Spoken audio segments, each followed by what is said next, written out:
Howdy, everyone. Howdy to tonight's Service Delegated Committee meeting. It's good to be back. This meeting was called as a specific business to give the community an opportunity to consult and comment on Council's draft 2025-26 budget. Before we commence this meeting, I request that all mobile telephones are turned off or switched to silent. My name is Councillor Rob Baillieu and I'm the chair of this committee, and I'll start by introducing my fellow councillors.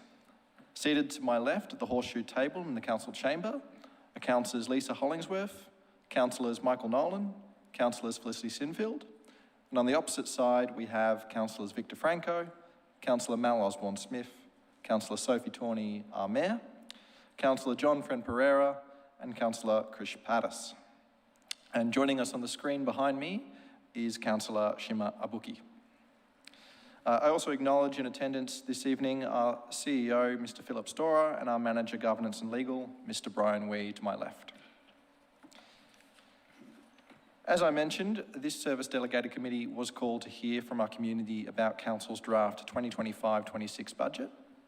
This evening, Council is here to listen to you. We will not decide or debate the draft budget tonight. While councillors may ask questions to clarify your views, this meeting is called specifically to hear what is important to you. Councillors and council officers will carefully consider your comments, both written and in person, before the budget comes to council for a decision on the 30th of June. For those in the gallery presenting this evening, I will call you one by one to come forward and address council from the horseshoe table. When making a submission, please present your viewpoint clearly and concisely. Explain your concerns or suggestions about the draft budget. Please do not repeat what earlier speakers have said and keep the discussion focused on the particular issue or project in the draft budget. There is a limit of 3 minutes for each speaker, and that includes councillors. As chairperson, I reserve the right to vary that. At the 2.5 minute, I will ring a bell, which will indicate you have 30 seconds remaining and you need to conclude your presentation. After you have spoken, please remain at the table while I ask if any councillor has a question for you. For those in the gallery this evening, I would like to take this opportunity to remind you to extend due courtesy and respect to each other and to the committee as a whole. This includes remaining quiet while others are addressing the meeting and not disrupting the decision-making process of the committee. And just to finish, I would like to encourage all submitters, officers and councillors to speak directly into the microphone. This will ensure that everyone can clearly hear the discussion. Mr. Wee, are there any apologies for this evening? Through you, Chair, Councillor Galt's an apology this evening. Councillors and council officers, are there any conflicts of interest that you wish to foreshadow for the matters on the agenda tonight? There are none. I'll move to Sapphire. Thank you, Chair. Good evening, councillors. This report includes the details of public submissions received in relation to the proposed 2025-26 budget and provides for the hearing of submissions this evening. On Monday, the 28th of April 2025, Council endorsed the proposed 2025-26 budget for public exhibition and community consultation in accordance with requirements of the Local Government Act 2020 and Council's Community Engagement Policy 2021-26. Public exhibition commenced on 30 April and concluded on 14th of May 2025.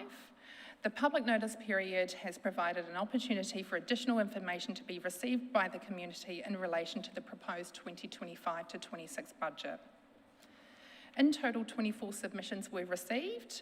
Copies of all submissions have been included in attachment 1 of the report you have before you and includes officers' comments in response to each submission.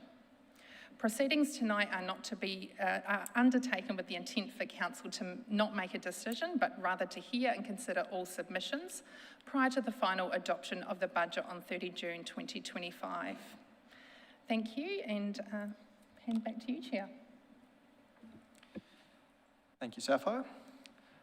8 people have asked to speak to us about the draft budget this evening, and I will call each of you up in turn. Once I've announced your name, please sit at the top of the horseshoe table. If a person is not present when their name is called, we will move on to the next speaker. I remind the presenter there is a strict time limit of 3 minutes. Please commence the submission with your name and the suburb in which you reside. And we will start with Ray Peck, followed by Jenny Smithers, and then Peter Campbell. Mr. Peck.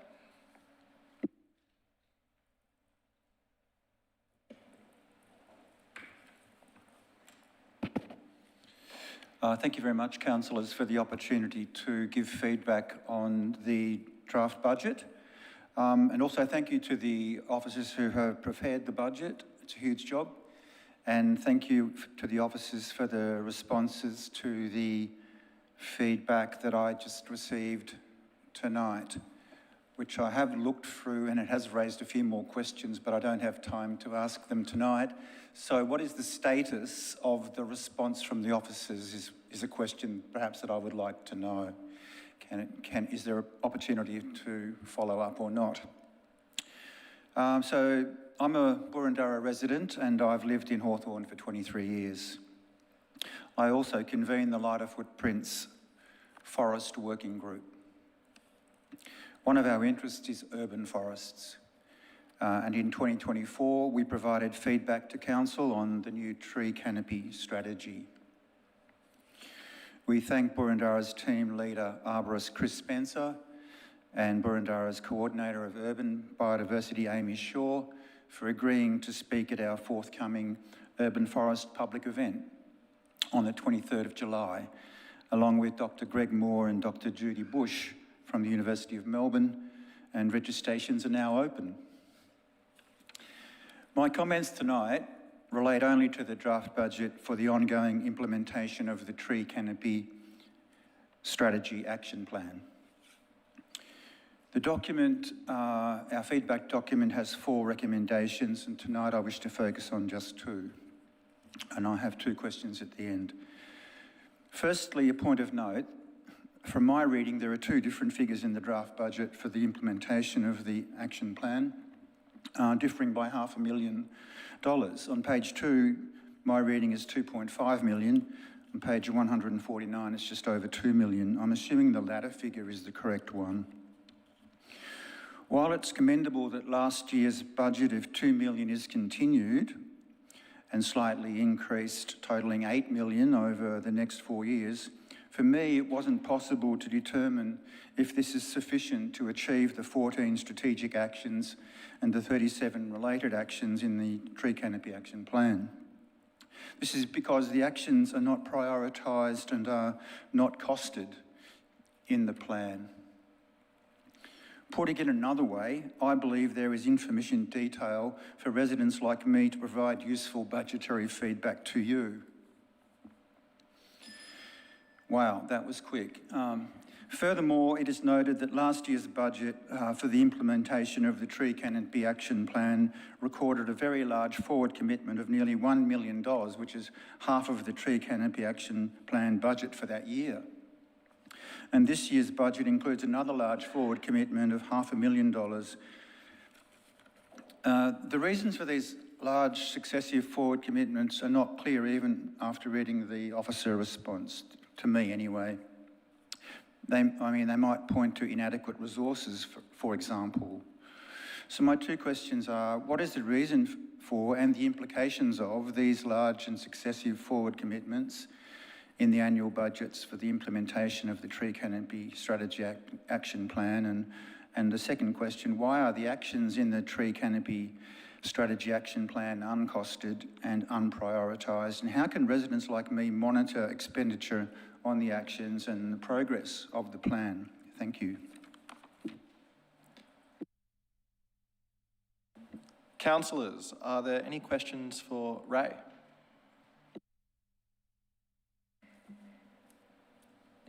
Councillor Tawney? Not a direct question to Ray, but can I direct a question to the officers and just ask if there are questions that members of the public have, is there a process for answering those? Not tonight, but in the future. Yes, when we do a report to the council in relation to the budget, the issues which are raised tonight and indeed in all submissions will receive a response. if new comments are made or new questions are asked, as has just occurred, we'd like to address those. Thank you.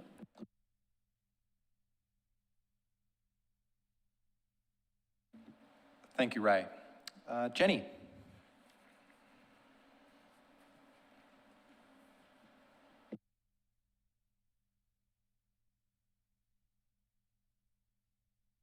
Hello, as you know, I'm Jenny Smithers and I live in Ashburton, and I'm going to be wearing two hats today.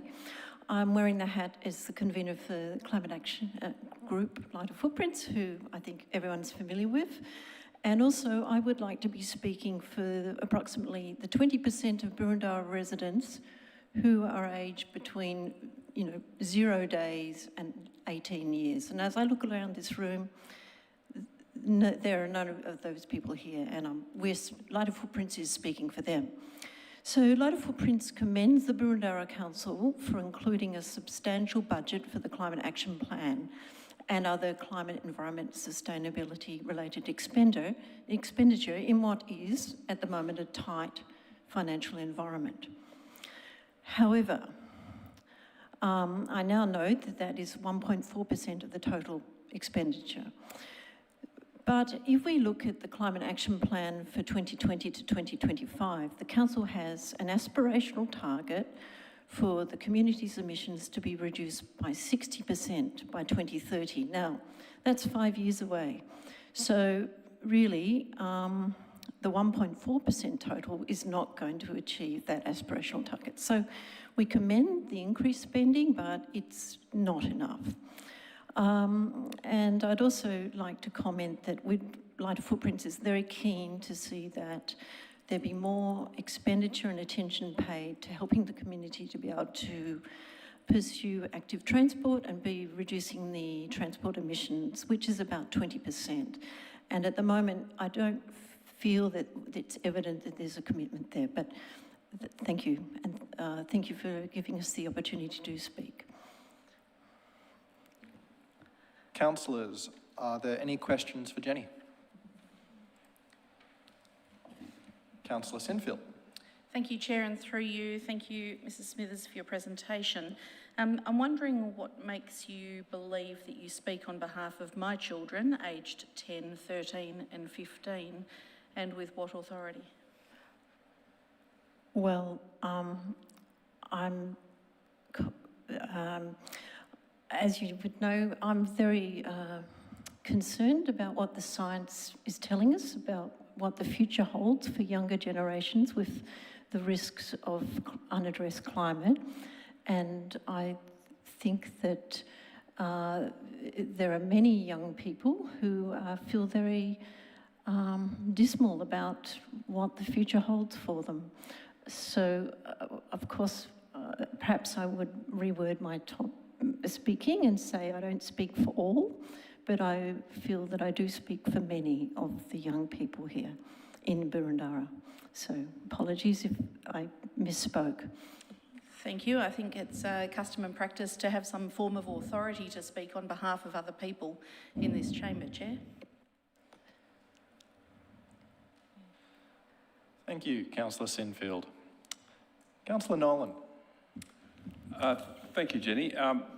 Look, I too was intrigued by you mentioning the 0 to 18-year-old, and I think there's a huge demographic of people thinking about the next generations, and there's also a big generation of 18 to 25-year-old voters who are also anxious about their future. So I'm just wondering if you would like to just briefly expand on what your concerns are for those people. Is it sort of the material, or is it psychological, or what is it? My concerns for those young people is the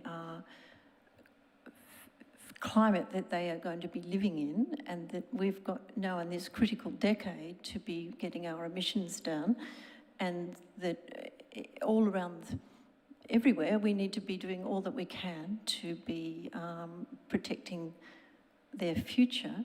So, I mean, Boroondara is a tiny speck in the globe, but there is that's one area that we, local people, can be making a difference. So I'm sorry, I'm getting a bit muddled in my answer, but many people involved with Lighter Footprints will tell me that they're involved because they believe that they're protecting their children and their grandchildren's future.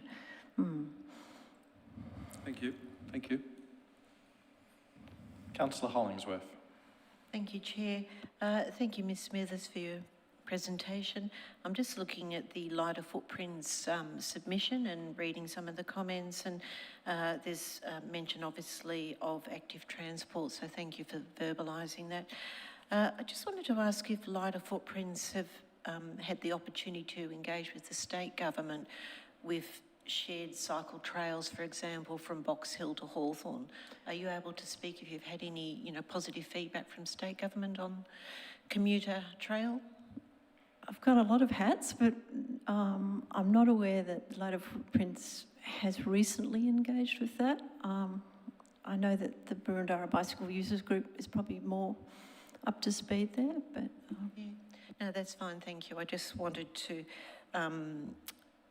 see if you're also aware that Burundara Council is very much supporters of active transport as well. So the advocacy continues. Thank you.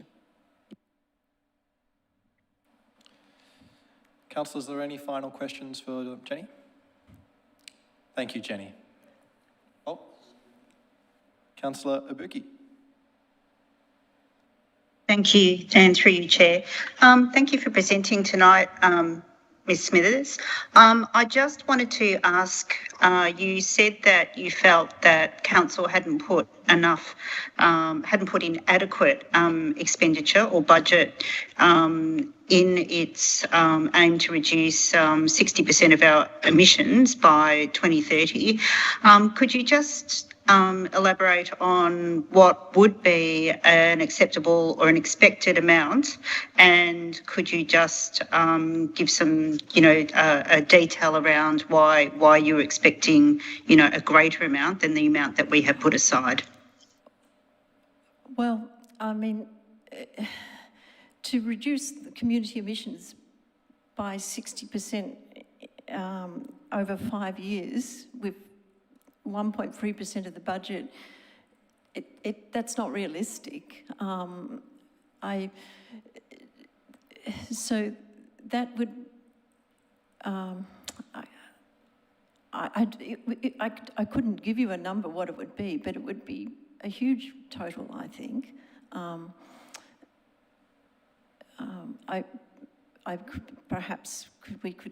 The council could perhaps get some expert advice from a group like Ironbark Sustainability that might be able to give a really detailed breakdown of that, but no, sorry, I don't know what number it would be, but I don't believe it would be at the current 1.4%.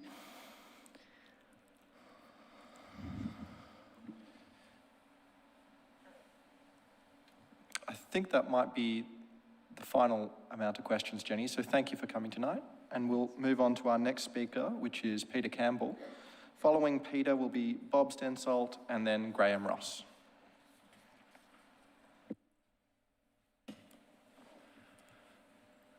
Thank you, Chair, and thank you, councillors, for the opportunity to present. So, my name's Peter Campbell. I live in Surrey Hills and I'm Secretary of the Burundara Bicycles Users Group, and that's who I'm presenting on behalf of. So, increasing active transport trips on bikes and walking will improve livability in Burundara by reducing carbon emissions, air pollution and traffic congestion. Every walking or cycling trip is one less car on the roads, which, as sure you're all aware, are getting increasingly busy. I'm going to focus on the numbers rather than going through the full submission. In the city of Burundara, active transport mode share currently stands at 2% cycling for work and 1.4% for all trip types, including education, shopping, etc. Private vehicle use is around about 66% of all trips. Interestingly, in Stonington, the active transport mode share is around 30%, mainly pedestrians. I believe the Boroondara Bicycle User Group believes the Boroondara should set a target to increase active transport mode share to 30%, noting that there is no target at the moment. Allocating $30 per resident for active transport is needed to meet this target. So Boroondara Bug is pleased that this $3 million from the Open Space Fund has been allocated to the Greenways program to encourage active travel and reduce car use. However, I understand that's only for 1 year. Recurring funding for that is required in subsequent years. So we request that $3 million be allocated to Greenways for the 3 following years. We also request that an additional $3 million be allocated per annum over 3 years to provide safe cycling infrastructure within Boroondara as per the Boroondara Bicycle Strategy 2022 and Implementation Plan. So that would be on roads, widening footpaths around schools, etc. I won't go through the detail, but draw your attention to providing safe cycling and walking infrastructure within a 1 kilometre radius of schools and Swinburne University would, I think, have a dramatic effect in reducing the congestion, which is now chronic and actually very dangerous. In fact, there's been fatalities associated with it.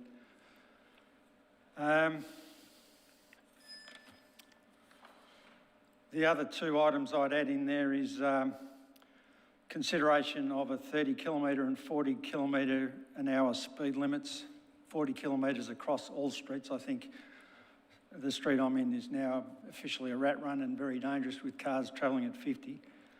That would go a long way to improving active transport. And where's the money going to come from? I understand Boroondara doesn't have a development levy, so if there was a development levy, then some of that money could go towards this active transport. Thank you. Thank you, Peter. Councillors, are there any questions for Peter? Councillor Hollingsworth. Thank you, Chair. Thank you, Mr Campbell, appreciate that. You've actually just provided a stat that I hadn't heard before, with Stonington being at 30%. Are you able to just provide a very quick summary of anything Stonington might be doing that's different to what we're doing?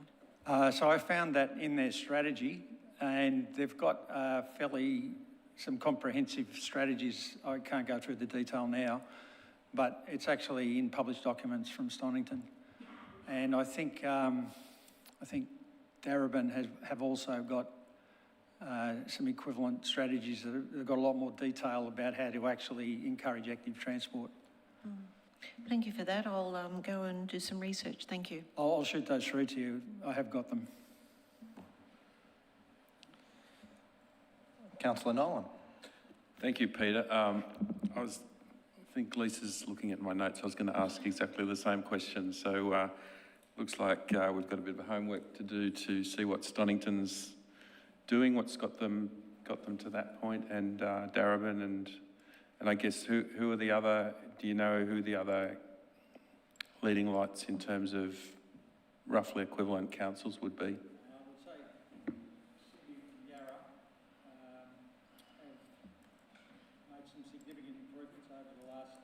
Years, City of Yarra and City of Melbourne. But interestingly, both those two are currently suffering from a lack of interest with the current councils for some reason. I think there's some political considerations there, but up until now, they've got some very good achievements. So crossing into City of Yarra from Boroondara is like going across a demilitarisation zone. Thank you, Peter.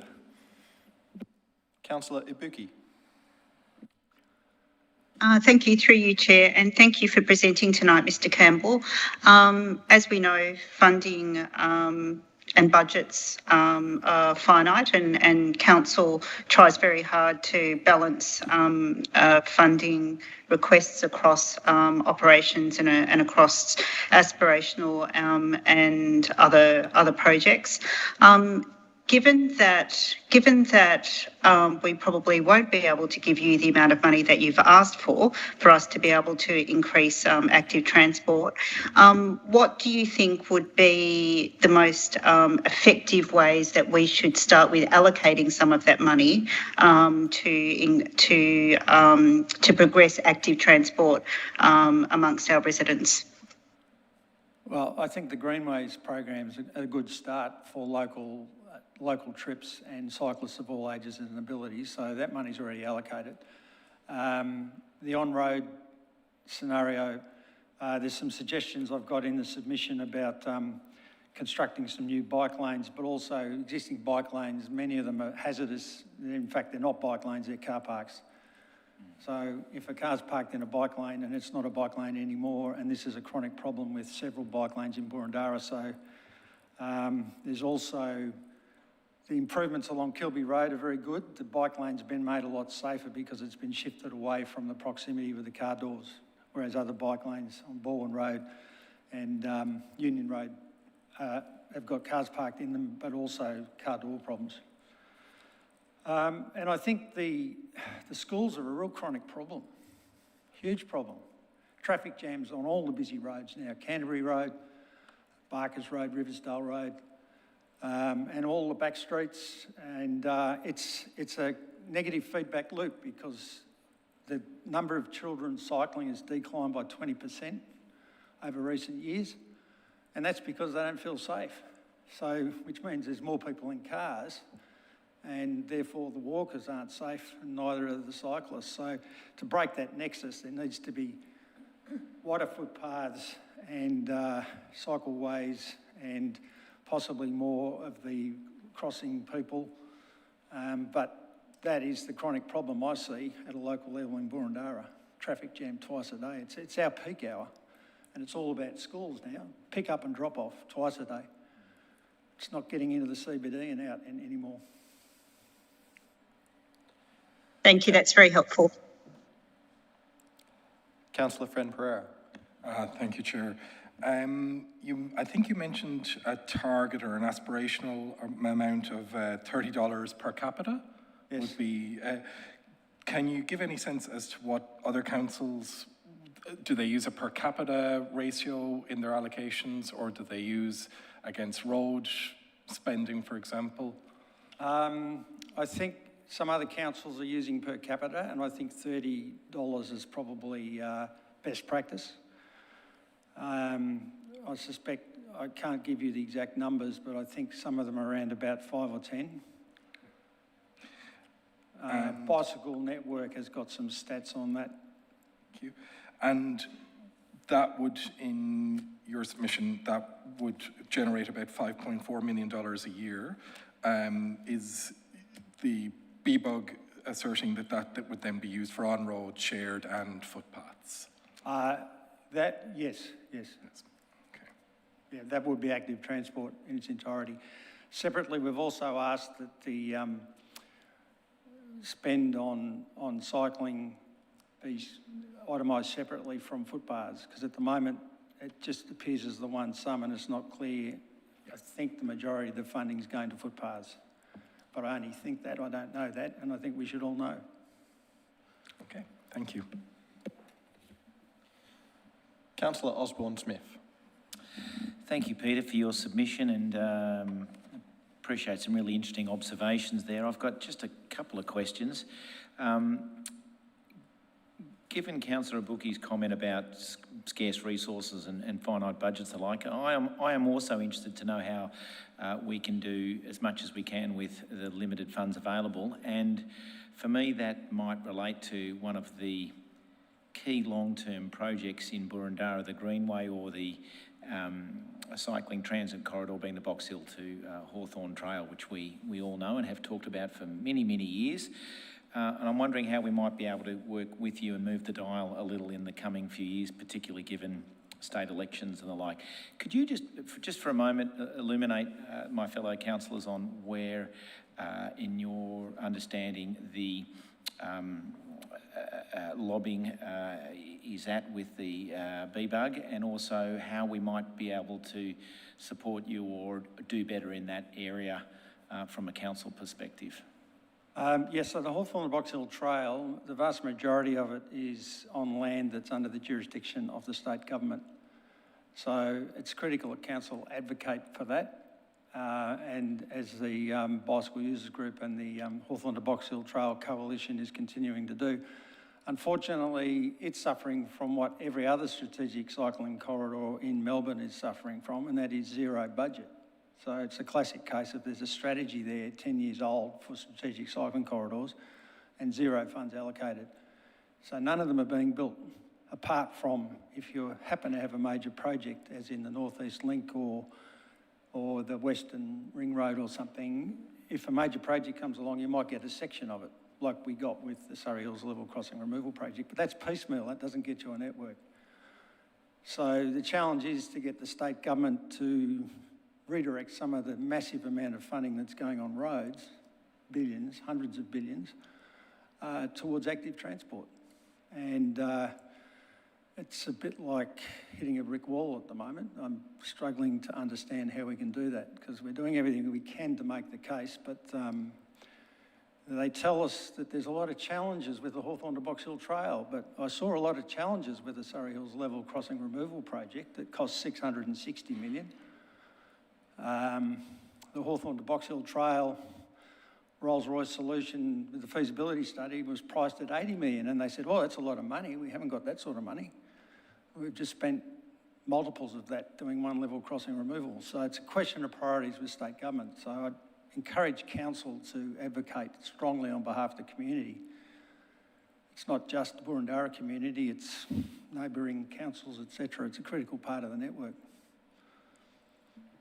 I can follow up with you. Thank you. Thank you More very much. information. Terrific, Peter. Councillors, are there any further questions for Peter? Thank you, Peter. You've suffered a significant interrogation and we really appreciate your responses. That was very insightful.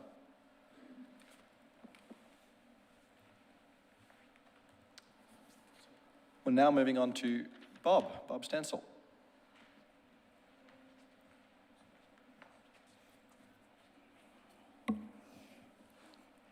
Thanks very much. Bob Stensholt, Glen Iris.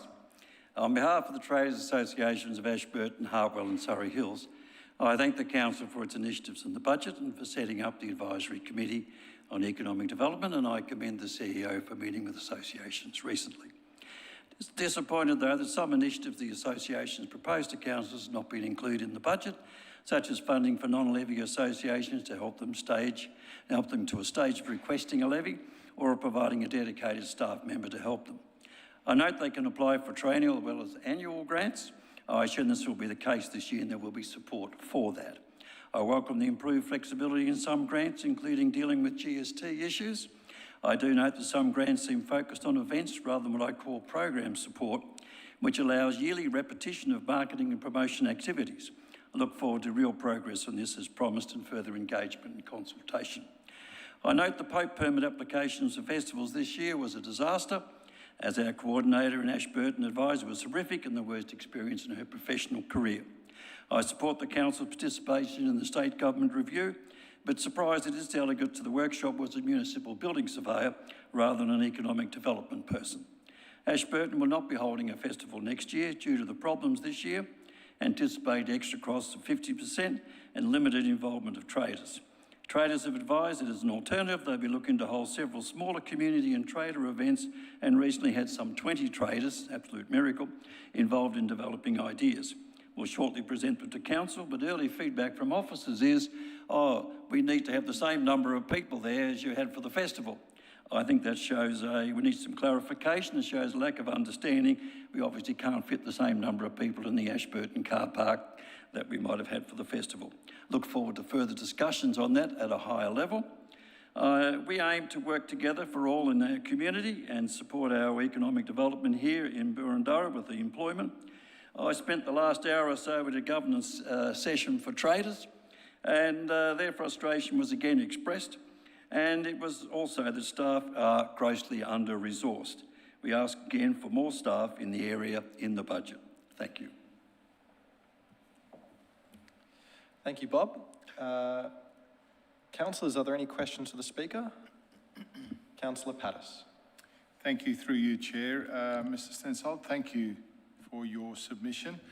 I just wanted a little bit more information about what's changed with the Ashburton event in terms of, I think you were suggesting 50% extra cost to traders to hold that event. So what's changed between maybe previous years and this year? Is council, are there new processes?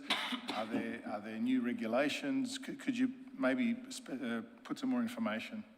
Okay, well, as I said, the Pope permit requirement was a disaster. It was completely wrong, and I know the CEO agrees with me on this. They said the reason why there was a Pope permit, it's a place for public entertainment one, by the way, it's not the one, not the Francis or the other bloke. And that came on within 2 weeks' notice, and the requirements were really quite excessive. It said the reason why they put it on was because it's a largely enclosed festival.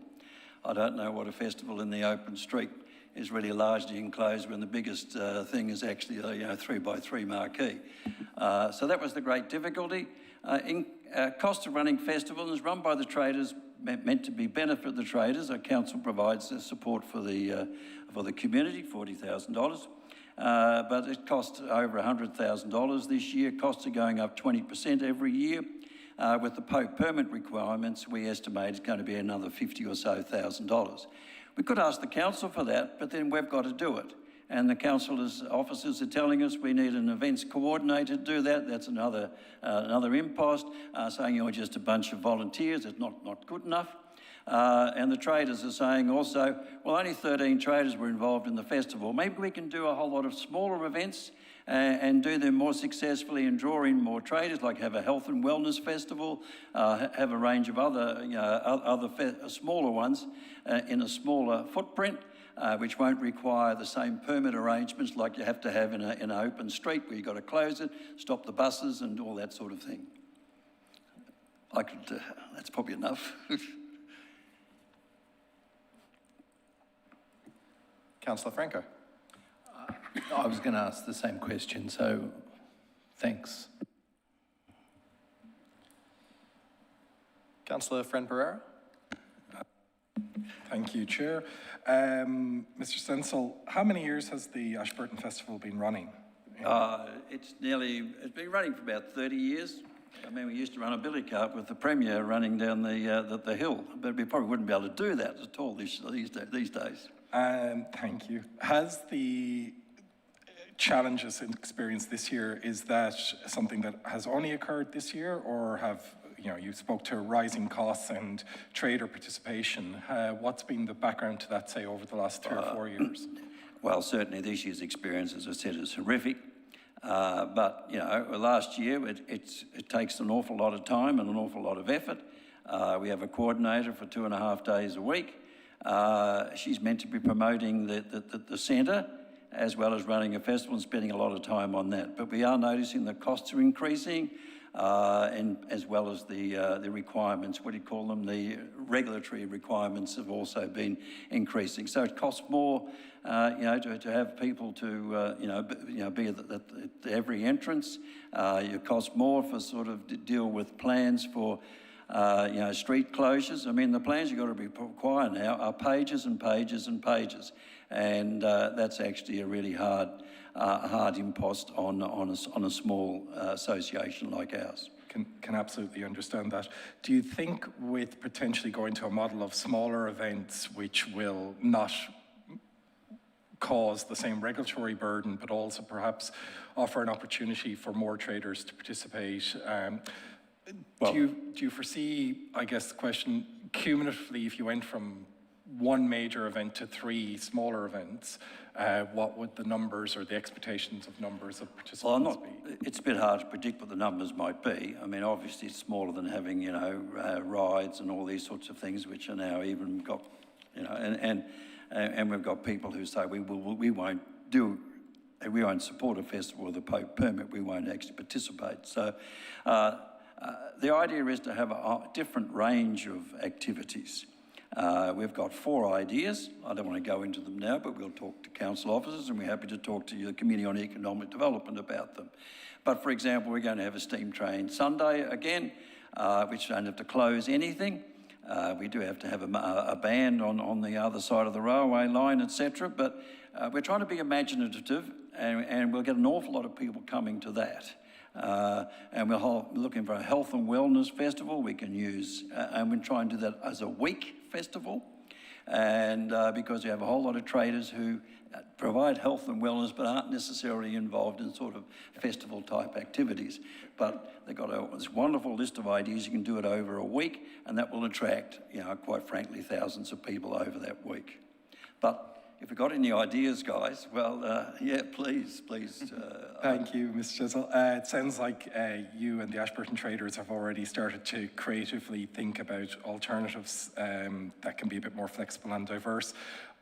One final question, if I may. Over in Stonington, the council are proposing a change to their special rate schemes, whereby council will retain some of the special rates to increase the direct provision of services such as graffiti removal, street cleaning, and other such features. You mentioned before, needing support with an events coordinator, and obviously that's hard to do for one traders association.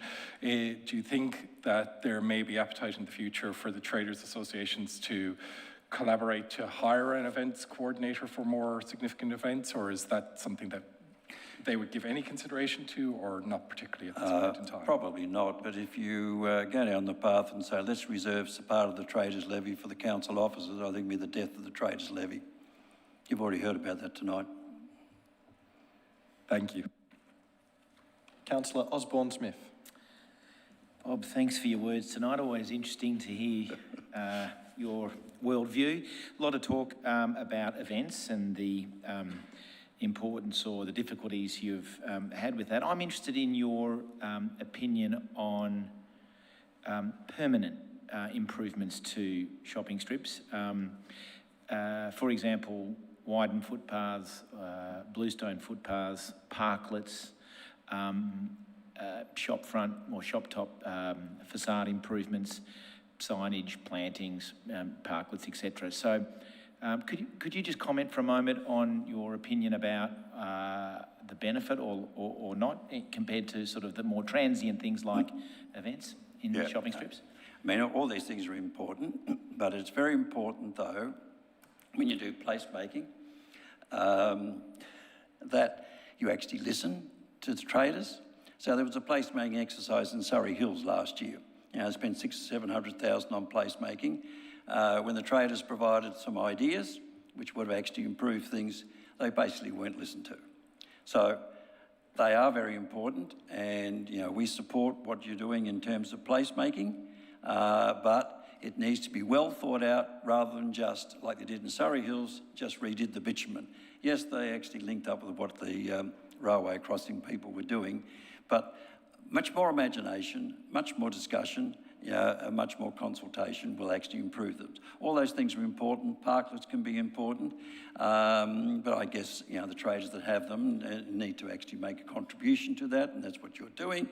But we do need a range of other activities, but many of these things, of course, council would do as part of their normal work.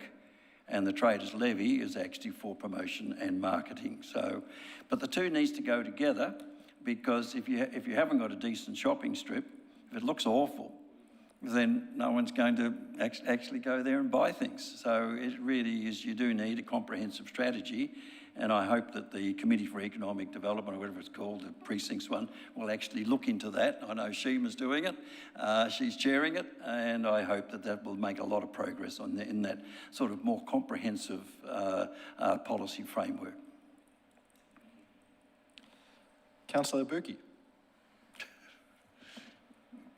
Thank you, through you, Chair, and thank you very much for speaking to us, Bob.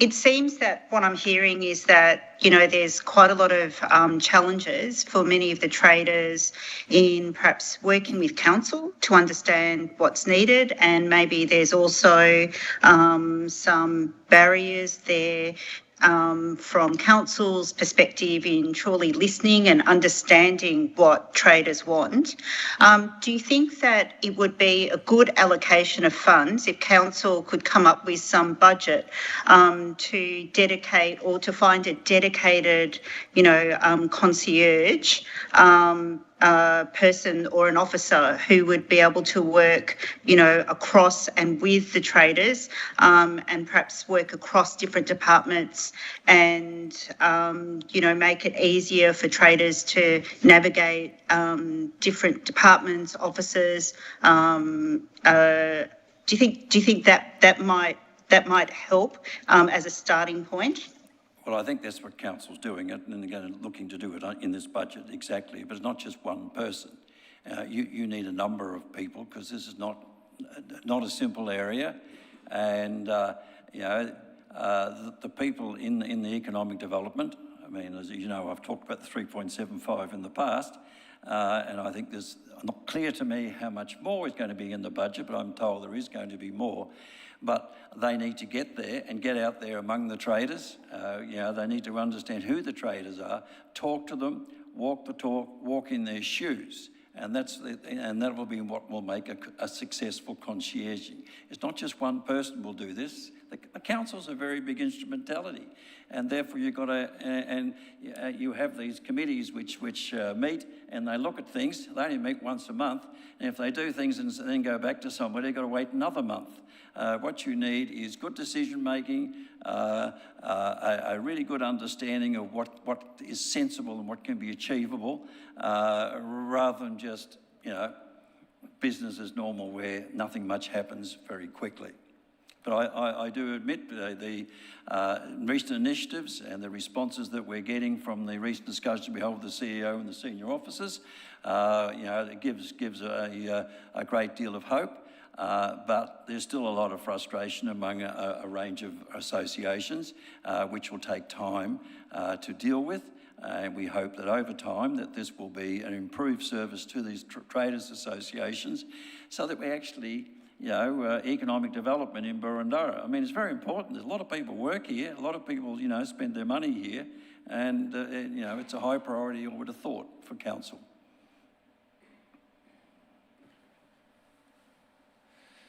Thank you, Bob. Before you go, though, I have to admit, even though you've answered 1,000 questions, I have a question.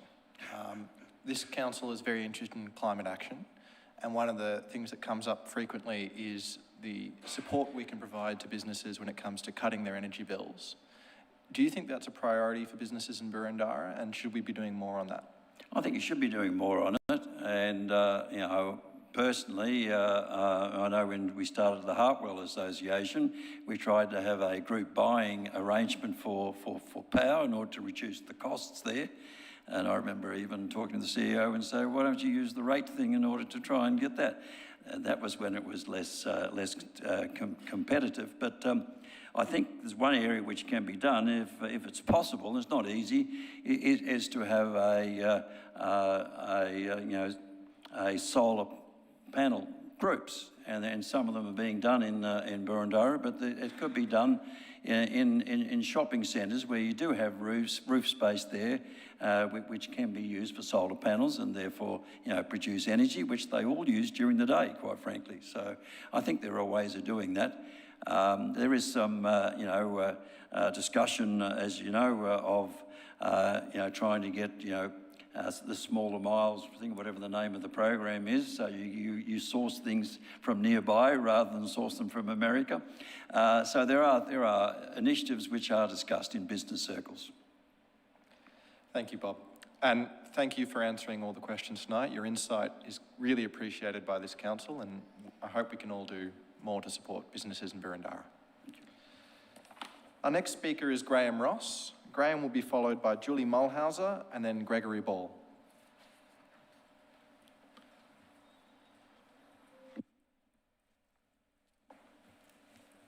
Good evening, everyone. Thank you for the opportunity to speak tonight.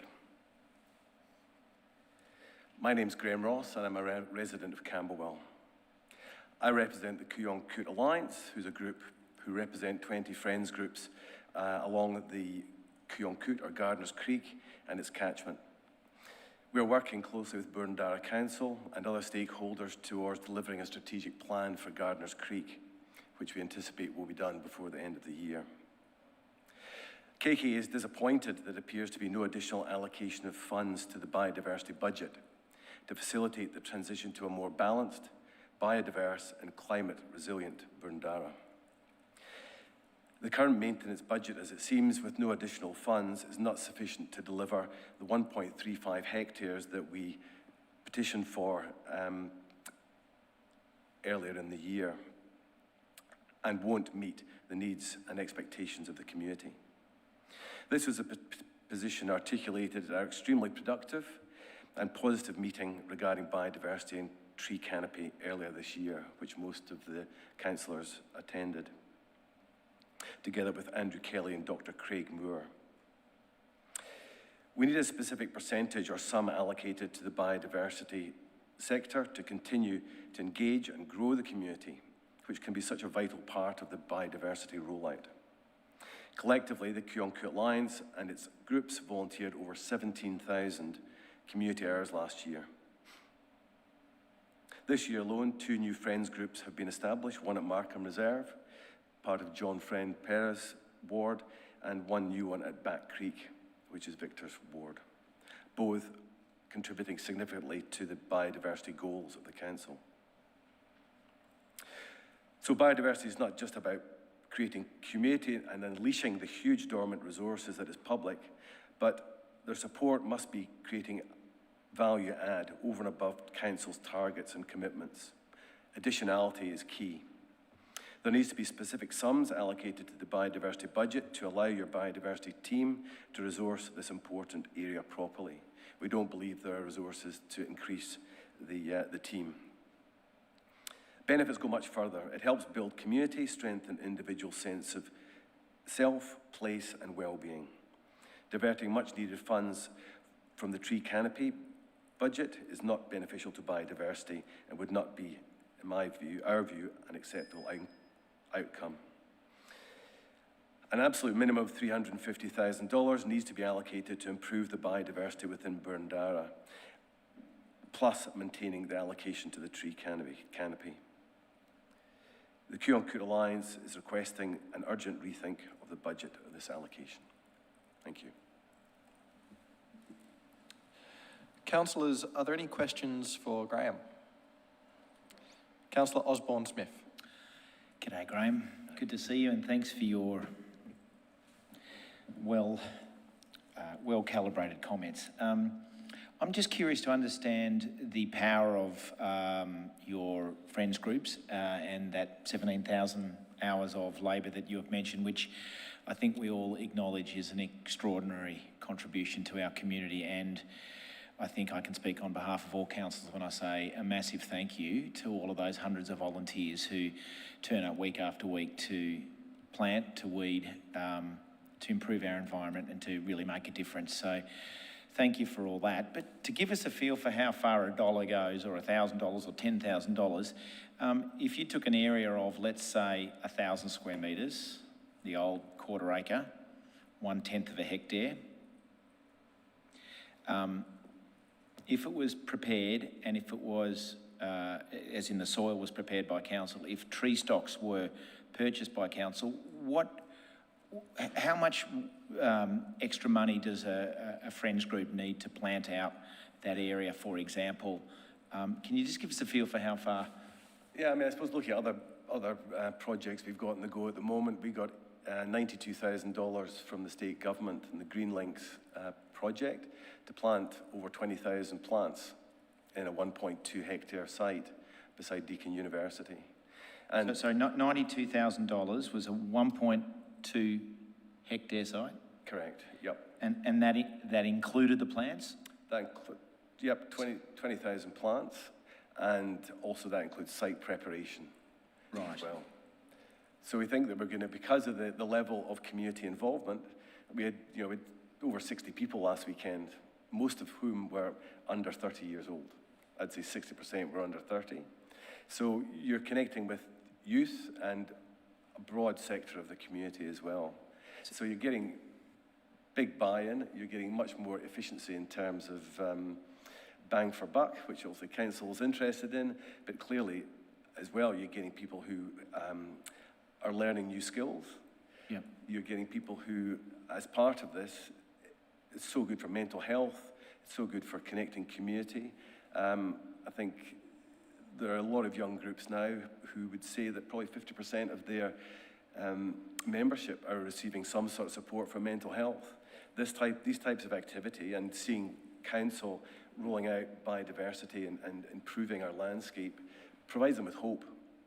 And by being part of something positive provides real positive mental health benefits. And as Victor, you know, with Dr. Dimity Williams, a local doctor, she wrote a book about the connection between mental health and biodiversity and the strong correlation to that. Understand. So just back to the dollars, just for a sec, if I could. The 92,000 includes the cost of plants and site prep. If we took those components out, or can you give us a feel for what the plants might be of the 92,000 and what the site preparation costs might be, just broadly? Yeah, the plants are probably about 45,000, and then getting contractors in to do the site prep.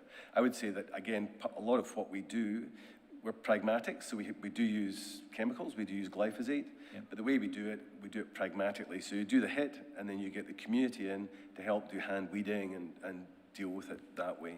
So I would stress that we do use chemicals. Okay. But to do it without chemicals on that scale would be completely impractical. And final question, if that work was done by council or by an external contractor, what sort of value or what sort of cost would 1.2 hectares cost to plant and maintain? Yeah, I wouldn't like to estimate, but a lot more than $92,000, that's for sure. Many multipliers of that, I would assume. I would assume so, yeah. Okay, thank you. Councillor John Friend-Pereira. Thank you. Perhaps I can assist Councillor Osborne. I believe council's cost per hectare of biodiversity is about $200,000. Mr. Ross, can I just confirm you were basically saying that you would be seeking an amount of $350,000 in the budget each year for biodiversity? So I'm just wanting to confirm that this year we're at $340,000.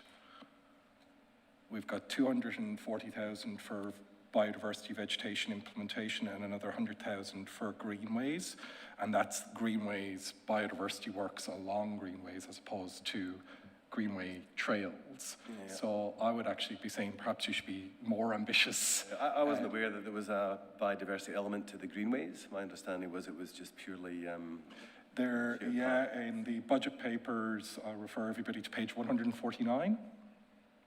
And that's for this year. And next year, we are seeing an increase in that.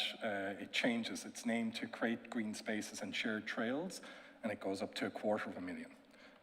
And the biodiversity implementation goes up to $305,000. Now, that's neither here nor there. I think we've already heard the value for money that groups like KKA can deliver, and I think what I would be urging council officers to consider is how they can work more closely with KKA to get that value. You're basically delivering a hectare at half the cost that it might count. I think the initial claim of 350, which was made back in January, was based on the fact that council were aiming to deliver 1 hectare of new biodiversity every year, and we worked out that in actual fact the community was providing 0.35%. So that was where that sum came. Clearly, we would love to be. We think a lot more than that should be spent, but that would be the complete minimum. Absolutely. And again, I'm just making the point in terms of there's some budget there. I think there can always be consideration given going forward to further budget, and especially with that value for money and the additional components. Again, this isn't just about creating biodiversity spaces, but it's about recreating and re-establishing community. We know that it's been a hard time after COVID, and I think groups like KKA play a very important role in that. So I'd be keen to hear from officers as we go forward how the biodiversity budget can be worked in partnerships with groups like Friends of Groups and KKA to really get mass amounts of biodiversity planted out, and potentially look at how we scale that up into the future as well. But I think want to just make clear that there is some good intent in the budget, but we can always do more, and I think the work that you're doing is fantastic. Thank you. Councillor Ibuki. Thank you, through you, Chair. Thank you, Graham, for talking tonight, and just really going off the back of what Councillor Friend Pereira was talking about.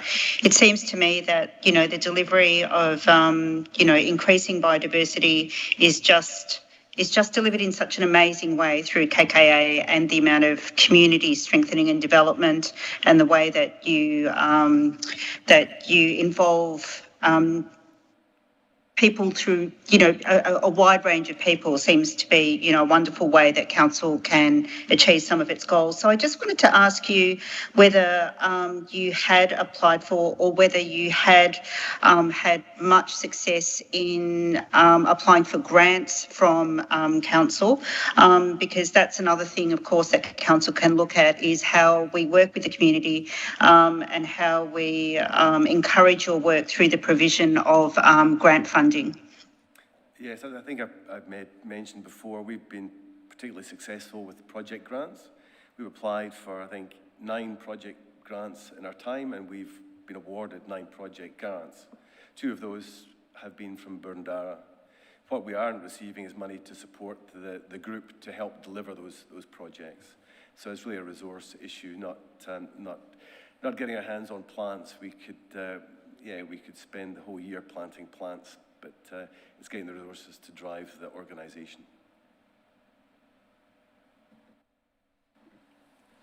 Councillor Hollingsworth. Thank you, Chair. Thank you, Mr. Ross, as always. I'm in awe of all you do and the group, and very grateful for your contribution.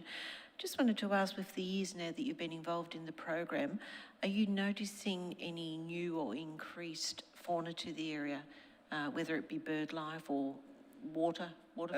These things, I mean, it is Australia, things change quickly, and some of the plantings we've done and trees that we've planted over the years have really developed. And but these changes are incremental. A lot of it is just stemming the loss to an extent.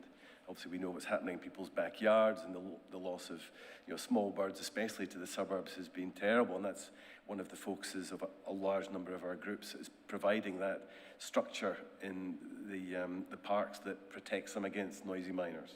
So that's been a key focus of ours. Certainly, you still get fairy wrens along Gardiner's Creek, but getting them along those arteries, you know, Ashburton Creek, Back Creek, is proving a little bit harder, and probably won't come to fruition for a number of years, probably. Something to look forward to. Thank you very much. Councillor Franco. Thank you, Chair. Thanks, Graham. One thing you mentioned at the start was the strategic plan for Gardiner's Creek, Yonkoot. Are you able to comment on where that's at and where it sits, and maybe for fellow councillors as well, just its place in the context of other plans and what it might bring forward? Yeah, this has been a long journey. Started probably in 2020 when Stonington did their strategic plan, a big, fantastic, glossy brochure, but it only applied to 14% of the catchment. So that was when the organisations started together, and Burndarra was one of the early adopters in terms of coming around the table to get this strategic plan with 17 different stakeholders. So we're now at a stage where each of the councils has contributed some money. Yonkoot put money in, Deakin University have put money in, as well as resources from Melbourne Water. So it's a real, everyone getting involved. So it's not just one group's plan, which is one of the key elements.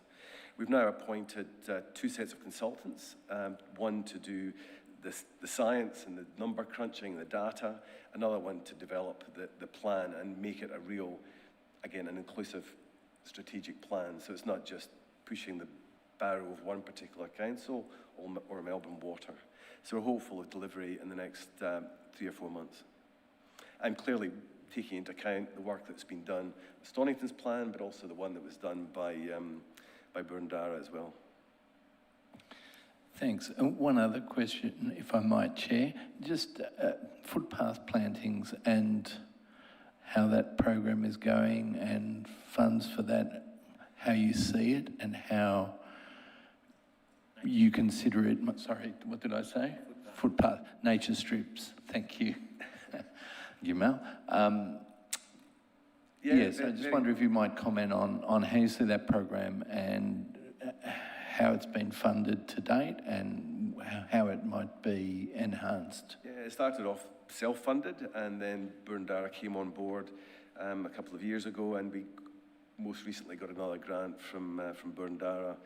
Money just hit the bank the other day, and we've got the order in with Vink for planting a number of nature strips. We've got 10 lined up to do this year, and we're working closely with Baldwin Rotary, who are also doing a great job in that front as well. So they're kind of tic-tacking. They're more to the north, and we're more to the south.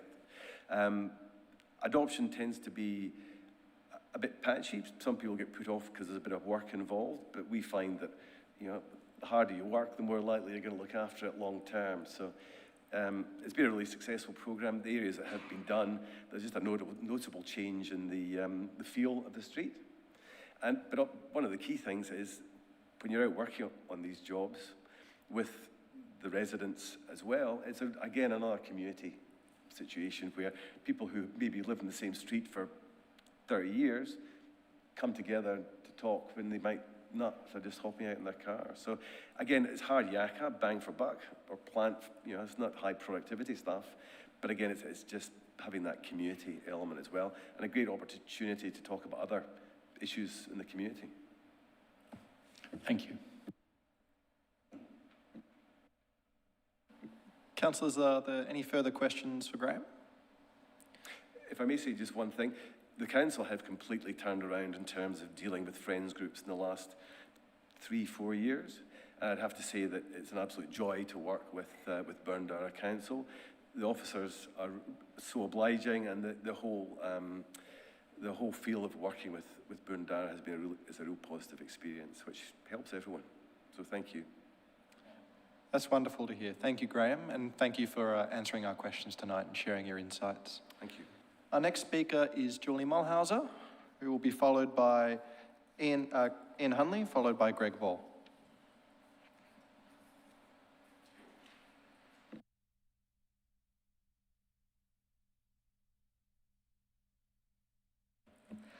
Good evening. My name's Julie Mulhauser. I live in Canterbury. Wanted to speak about social and affordable housing tonight, but I'll just make a very brief reference to active transport in my submission, which is reference 14.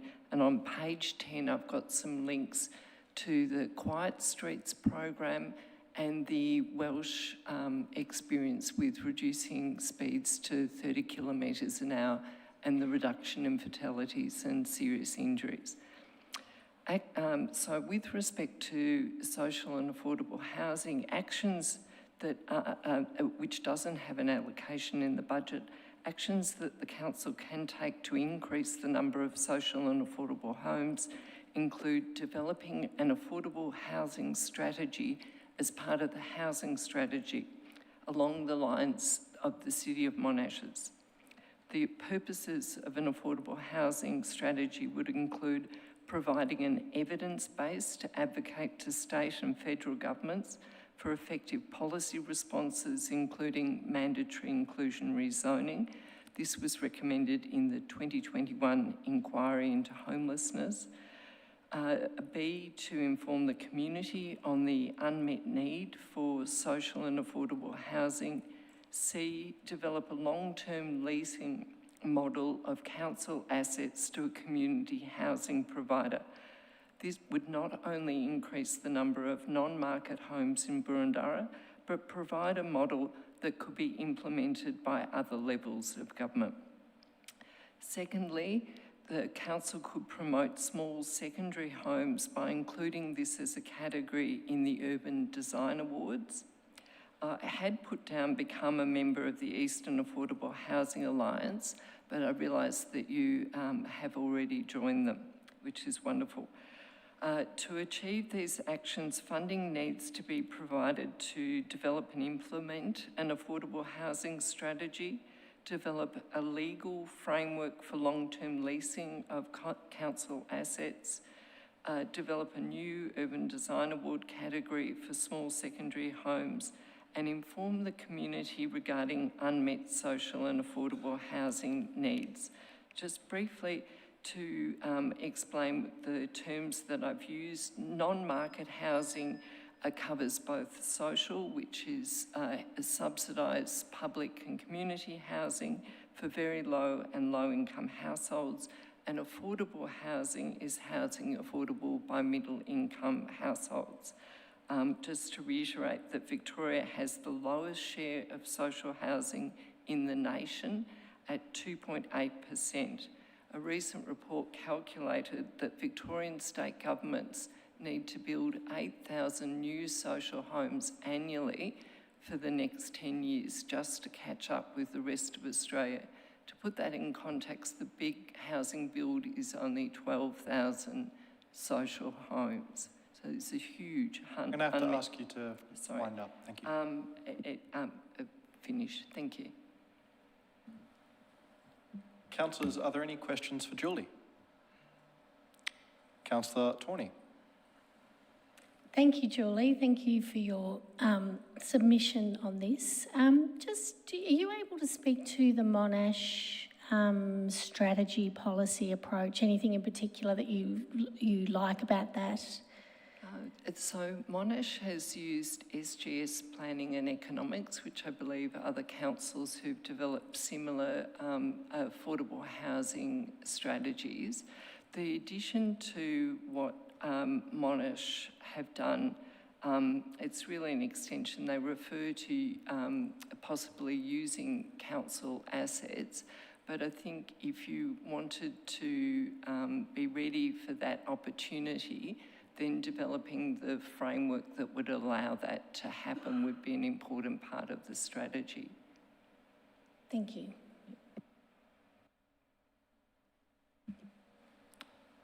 Councillor Friend Pereira.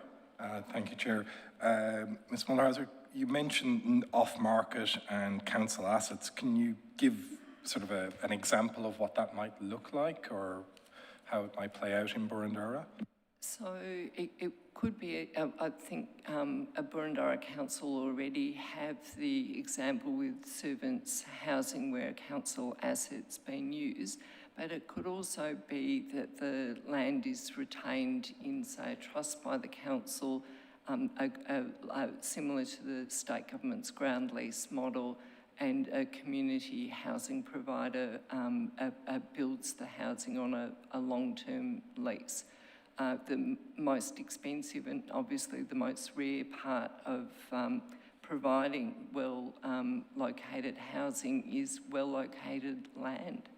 And Burundara, with increased density but no mandatory inclusionary zoning, is not going to see any increase in social or affordable housing. Councillor Tawney. Is it okay if I can have another question? What do you think council's role is in the social housing side of things? Because we often talk about federal, state, and there's always a bit of debate about how council should be involved in social housing. That's right. So the commonly pointed to one is advocacy. Part of that advocacy is actually having the data. There really is very little data on this unmet housing need, locality specific.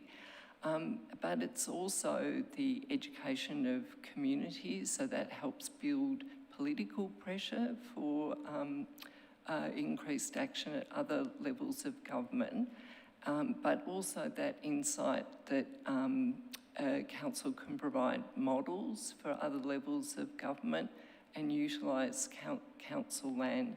And I think also that idea for the small secondary dwellings, which is an option that private landholders might choose to use. It's not social housing, but it would be a lower cost housing for rental, is something council could promote and design excellence in that area.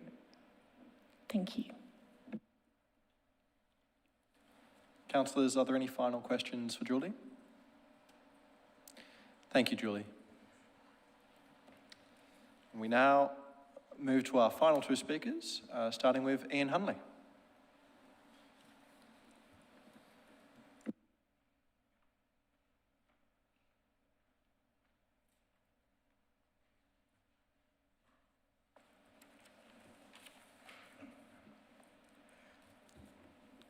Good evening. Thank you, Chair. Thank you, councillors. My name's Ian Hundley and I live in Balwyn North. And I'm speaking tonight in relation to a proposed quite large spend on a large what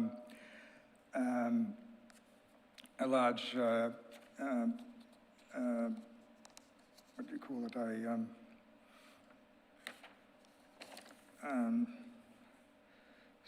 large new pavilion at Greythorn Park. I've lived in the area for many years. I was a member of the Greythorn Park Advisory Committee before its abolition in 2013. And I've been tracking the project for about 7 years, I suppose. But when the council sort of got serious about it last year, it letterboxed the area, even though I live 10 minutes away from Greythorn Park. I didn't get letterboxed on either occasion. The Your Say questionnaire that the council developed for people to respond to on the project was severely lacking. 12 of the 13 questions in the questionnaire actually profiled the respondee rather than addressed fundamental issues on the project. There was a simple plan view of the project provided, and that was about it. The in-person consultation that occurred at the park in December 2024 became basically farcical in my view. It was basically run by the consultant architects without any meaningful input by council officers. Arising out of that, I proposed that a senior officer of council should run these consultations, but that didn't get any carriage. There's since been a consultation session with a limited number of members of the Friends Group, which does a very good job, but there are a lot more people who could potentially be interested in this project that basically have never been brought across it. 4 representatives were asked to be in attendance, only 4. And last week, there was basically a fait accompli, as I understand, where the final plans were tabled yet again to another small group of Friends of Greythorn Park members, and it was anticipated, I understand, that the final plans will be put on the council website in a couple of weeks for people to view, not to comment on, but to view. And this experience, I think, contrasts very much with the detailed involvement over many years I expect that the sporting clubs would have received. So that's how the consultation worked. The major problem, I think, is that the impact of the project on the parkland and parkland users hasn't been taken on board in relation to the consultations that have been conducted. I just noticed in the responses to my submission on the council website that many of the references go back to the Burundara Open Space Strategy, etc. But it doesn't really refer to the real life experience of people there. One of the things that I became aware of is that the council hasn't done any survey work of informal use of the park at all. They've got a good idea of Apologise, Ian, I'll have to ask you to wrap up. Right. I'll just make the point that the tenant club situation is growing very rapidly. One piece of data that I was able to extract from council was that one of the tenant clubs at Greythorn Park, their membership has grown from 290 to 420 in just 5 years. I expect that that's the experience of a lot of other clubs. So there's a major problem, I think, developing that not only applies in Maranoa world, but more generally in relation to organised sport and the way it goes up against informal use and also I apologise, parkland. Ian. Thank you. Councillors, are there any questions for Ian? Councillor Nolan. Thank you, Ian. The park that I'm most familiar with is Hayes Paddock, and I think you know Hayes Paddock as well, which is primarily non-sporting and secondarily organised sport. And I don't know Greythorn so well. I've been there half a dozen times, but I'm just struggling to get a sense, and I'd appreciate your sense of whether this is primarily a sporting precinct or is it primarily a non-organised sporting precinct. And I know there's the tennis court, that's obviously part of that. But leaving the tennis court aside, just what would be your view and what would you think would be the residential view? Is it a sporting precinct or primarily with non-organised activities, or is it vice versa?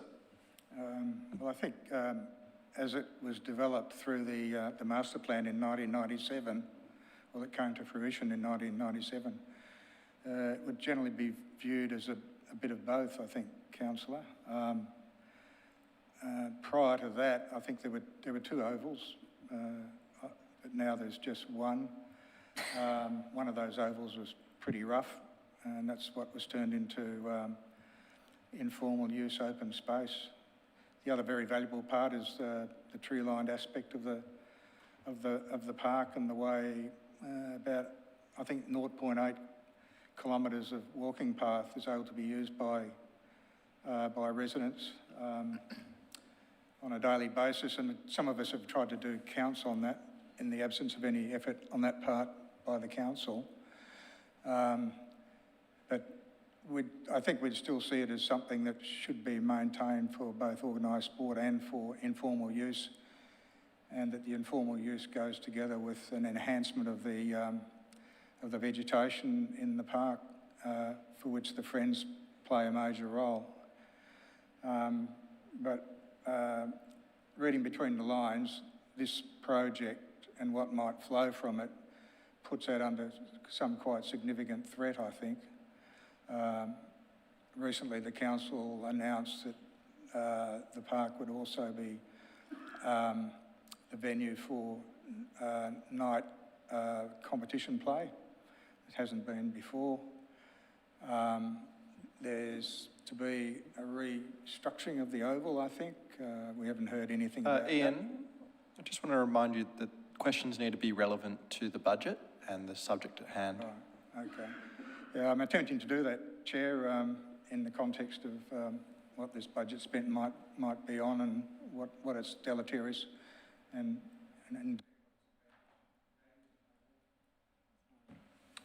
Your microphone's fallen off, Ian. There we go. Councillor Pattis. Thank you, Chair. Thank you, Ian, for not only your submissions, but your numerous emails to me. And I hope I've been able to address every single one of them. My question to you is whether you're aware, being this is a budget discussion, whether you're aware of the significant changes that we've made to the design of the pavilion. This is, after all, a pavilion project. As a result of the community consultation, 550 resident letters sent out, 205 responses, and at least 5 significant changes which the Friends group, the 4 that attended, said were an amazing difference. I'm just asking whether you're aware of that, because I'm happy to send you a whole bunch of information if you're not. I have seen a mud map of the new pavilion that was knocked together by a member of the Friends after the meeting on Wednesday, which I wasn't a member of. But I think the fundamental issue is what the functionality of that is to be, that new pavilion. As I see it, it'll assist with female participation, which is entirely admirable. But it may have other knock-on effects as well, particularly in relation to the pavilion potentially becoming a major venue for social activity, not just organised sport. We've seen that at play in some other parks in the municipality as well. But that issue hasn't really been addressed in the consultations or in any analysis that the council has done. Just one more question, if I may, through you, Chair. It doesn't sound like you are aware of the changes, so I'm happy to make those available to you separately. The other question I want to ask, seeing this is a budget meeting and the topic here is about the budget, you've made in your submission a suggestion that this pavilion is going to cost a lot of money. I just want to know, and I presume you're aware of the fact that council tenders out all construction, and so we must get market value. What's the basis of your submission in terms of, what are you comparing this pavilion to when you say that this is a very expensive pavilion? Do you have any sort of reference that, or any evidence of other pavilions that? I made one specific reference to a pavilion in the city of Hume, which is currently being constructed, that on the face of it appears to be of a similar character. You would have got a copy of that email that I sent to all councillors, as my councillor as well. I was basically seeking to open up that as a question that needed some serious answering. Okay, well, I hope we can address that in the when this matter comes before us in terms of the construction of the building. Thank you.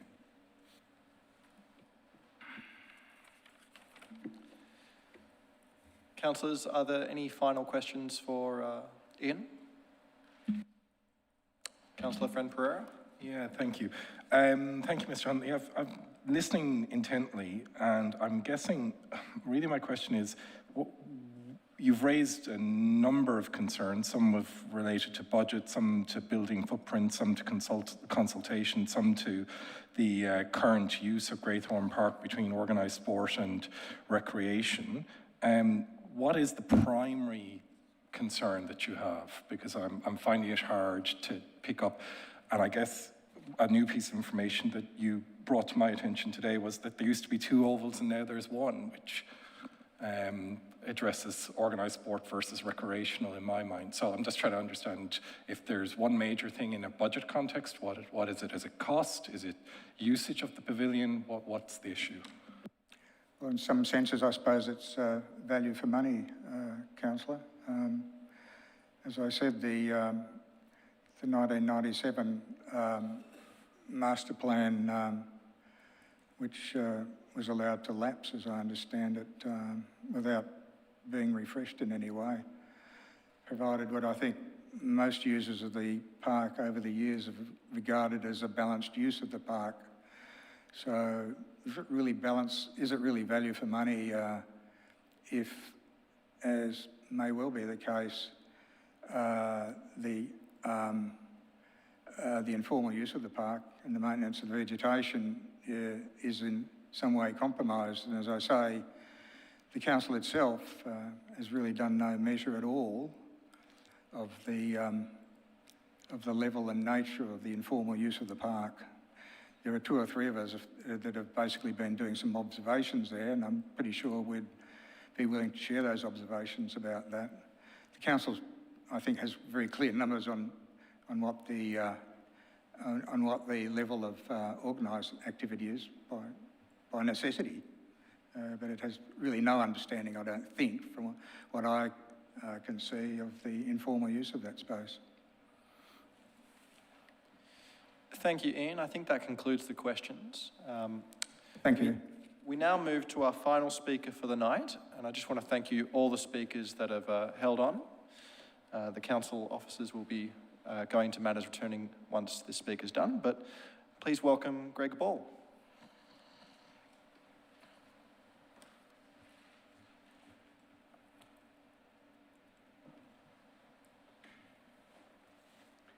Good evening. My name's Gregory Ball, and I live in North Balwyn. I urge councillors not to increase general rates for 2025-2026. General rate revenue for Burundara is increasing in real terms. From the 2009-2010 budget year to the 2023-2024 budget year, general rates increased by 81%, while the CPI increased by a much smaller 45%. The draft budget has rates increasing by 95% since the 2009-2010 budget year, almost doubling. The draft budget has general rates increasing by 3% using the formula provided by the Victorian Government. This is equal to the cap set by the government.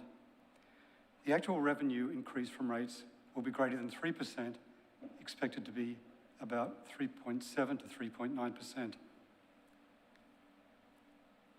In Balwyn North, I observed that the percentage increase in rates will be higher than for any other parts of Boroondara. The draft budget has the waste charge, which will appear in the rates notice, increasing by about 5.7%. The new Emergency Services and Volunteers Fund levy, which will appear on the rate notices, will be much higher than the previous Fire Services Property Levy. The variable part will be approximately double. Boroondara ratepayers, and especially those in Balwyn North, can expect a huge shock when they receive their 25-26 rate notices. Even now in Balwyn North, many ratepayers do not feel they receive value for the rates they pay. At the end of the current budget year, cash and investments are expected to be about $187 million, much larger than the expected long-term debt of about $69 million. Boroondara is not in financial crisis. There are many examples of councils not increasing general rates or increasing general rates less than the cap. I urge councillors not to increase general rates.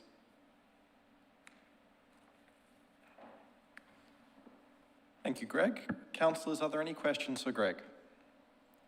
Councillor Franco. Thank you, Chair. Thanks, Greg. You said in your presentation that North Balwyn will be especially hit hard, and I'm curious why you would say that. With a 3% levy that obviously applies across the board, it's not exact because property values go up and down, but why single out North Balwyn? Oh, there's one table in the draft budget, and I don't recall which page it is, where it indicates the increase in valuation per suburb. And my recollection when I saw that is that the increase in Balwyn North is larger than in other suburbs. Thank you. Councillor Hollingsworth. Thank you, Chair. Thank you for your presentation. I think Councillor Franco has actually just obtained the answer that I was also seeking. So it's because the actual property values have increased, you perceive that Balwyn North will be overall, the average property owner will be paying a higher rate, but it's the same formula. I just wanted to check you to understand that. Yes, my understanding is that the rate is the same for every residence in Boroondara, but if the valuation changes, then the rates increase. Yeah, I understand. Thank you for explaining this.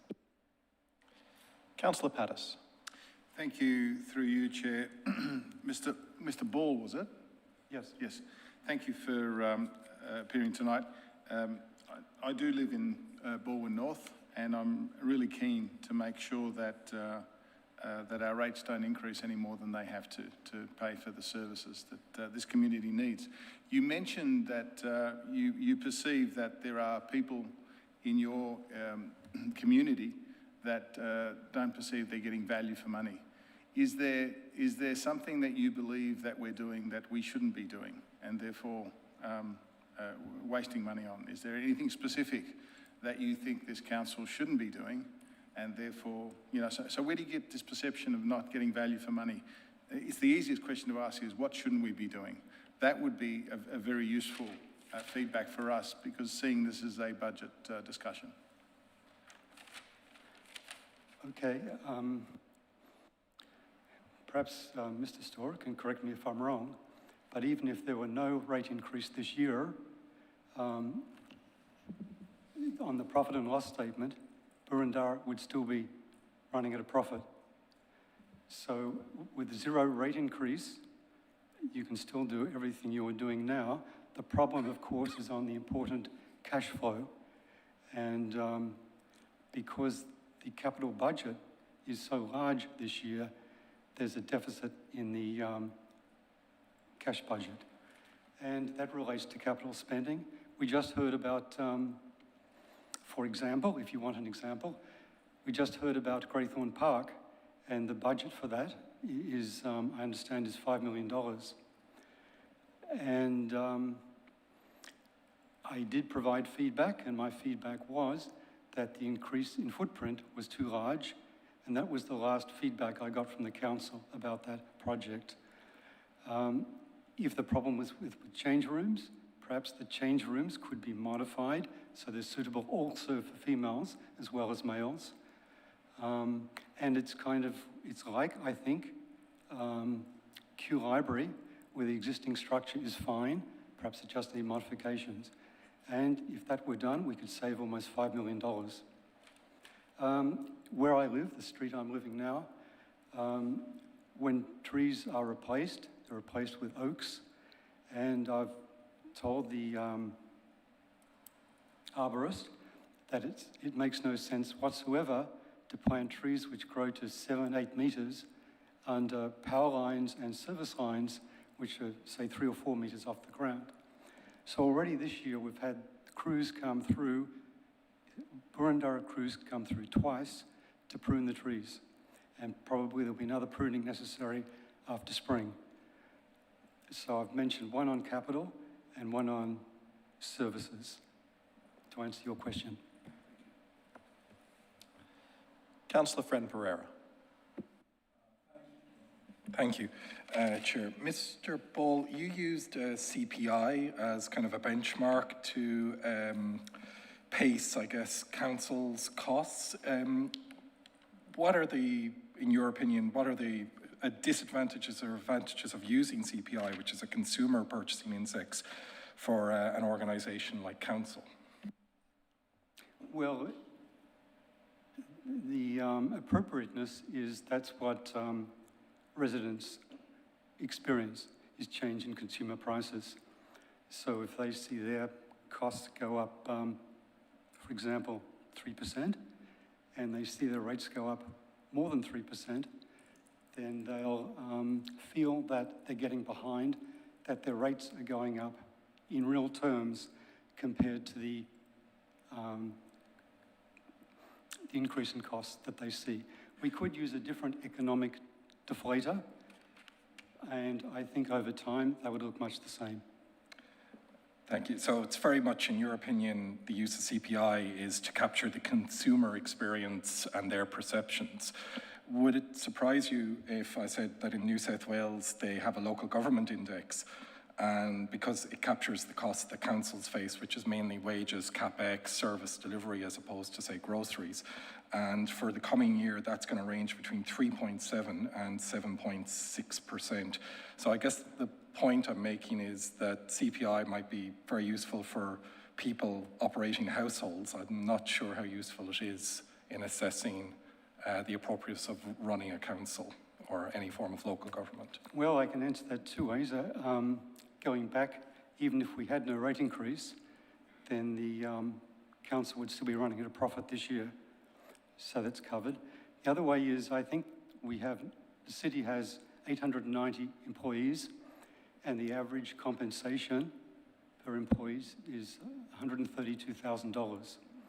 So if we can just streamline make the provision of services more efficient, and we're able to use fewer employees, then provide the services we need to, the essential services we need to, with fewer employees over the long term, then council's costs will decrease very significantly, because the wage bill is approximately $120 million.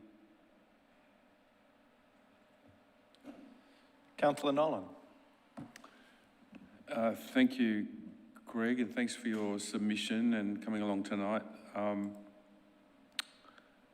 I guess, we find ourselves, we're trying to balance the agenda through the budget and to meet our strategy, our Burundara community plan, and expectations continue societal expectations, Burundara residents' expectations continue to increase. We've just been talking about Greythorn, where we want to have 4 change rooms with male and female ×2 now, whereas 20 years ago we would have just had the 2. Are there any areas that you think, I'll do the flip, are there any areas you think we should be doing that maybe we wouldn't have done 20 years ago? And I'm thinking of shopping centres or parks or pavilions or kindergartens or what have you. Are there any areas where you think we should have more focus? I'll mention just a few. We heard tonight about the traders. In several of our areas, like Borwin is one, the footpaths are actually asphalt, whereas in any reasonably designed shopping centre, I'd have expected them to be at least concrete, perhaps brick, or even bluestone, as was mentioned tonight. That would be a significant upgrade. It would make the shopping centres look much, much better, and the cost would be relatively minimal. Parkland's important. Banyule City values its land at $2,400 per square metre. That's $2.4 billion per square kilometre. So in Borwin North, we've lost Coonung Creek Reserve, and Hayes Paddock has been rendered unusable for certain activities because of the noise from the freeway. The noise diffracts over the top of the near sound wall and reflects off the far sound wall. And so my family and others have actually migrated our use to Greythorn Park. And if we wanted to preserve parkland, then we could actually build this new pavilion underground. So we preserve the open space above it, which is valued at approximately $2 billion per square kilometre, or $2,400 per square metre. Also, where we could spend money and improve our park is there's along, I think it's the eastern edge of Greythorn Park, there is a row of houses between the park and the street. If, as they come on the market, we could buy those houses, we can increase the area of parkland for Borwin and North Borwin and Borwin North users, and compensate for the enormous loss we've incurred through the loss of Coonung Creek Reserve and the devaluation of the utility of Hayes Paddock. And if we're lucky, we could perhaps get some funding from the state government to assist us to compensate what they've done to us with the North East Link and widening of the Eastern Freeway. Councillors, are there any final questions for Greg? Thank you, Greg. That concludes public speakers tonight. We will now return to officers for matters arising.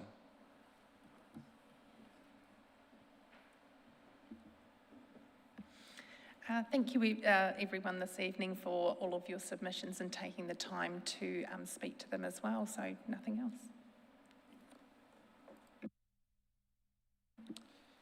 Councillors, are there any questions for officers? No. In that case, I'm in search for a motion. Councillor Pattis. Thank you, Chair. I would be, can I give some preamble now? Or? I'm just looking for someone to put forward a motion. I'd like to put forward a motion. Is that motion the motion on the screen? Which is the motion on the screen? Is there anyone seconding the motion? Councillor Tawney. Happy to second that, Chair. To assist the mover, is anyone opposed? No. Councillor Pattis, as the mover, do you wish to speak to the motion? I do, Chair. Thank you. As a new council, one of the first priorities we had that I recall, probably within weeks of us becoming councillors, was to actually change the budget consultation process to make it better, to ensure that we gave the community an opportunity to look at the budget and to provide feedback on the budget. I'm actually delighted that we've had, not only the submissions that we've had, but also the speakers that have come here tonight, because we take the consultation seriously on the budget. There's a number of ideas that some of the speakers gave us here tonight, and I'm sure we're going to take those into account in terms of our deliberations. We also, once the budget is adopted in June, we also will have an opportunity later in the year to revise the budget if any new information comes up or if we have any changes that we deem are significant. But I just wanted to reiterate that I think as councillors, we're all really pleased in the way that this process has been changed. And in fact, one of the people that made a submission to improve the consultation of the budget was Mr. Huntley. So I'd just like to recognise the fact that he did send us an email very early on when I became a councillor and said that the process should improve and could improve in terms of the consultation. So I wanted to thank him for that, and we took his suggestion seriously. Thank you, Councillor Pattis. Councillor Tawney, as the seconder, do you wish to speak to the motion? I do briefly, Chair, thank you. I actually just wanted to echo what Councillor Pattis said. You took the words right out of my mouth. I think I absolutely agree.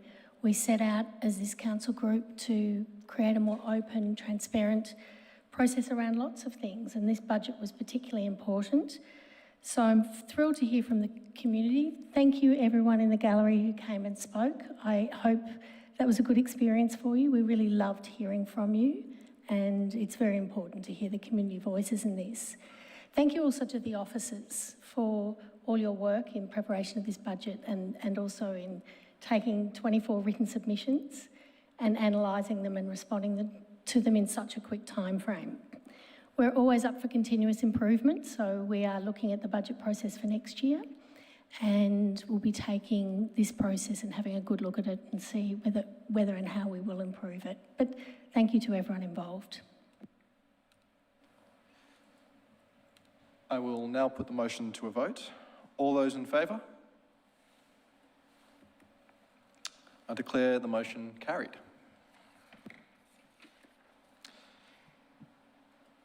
Before I close the meeting, I want to thank everyone who's joined us this evening. This is our first service delegated meeting for a while, and it was absolutely wonderful to hear from you all and to get your insights on how we can do better as a council.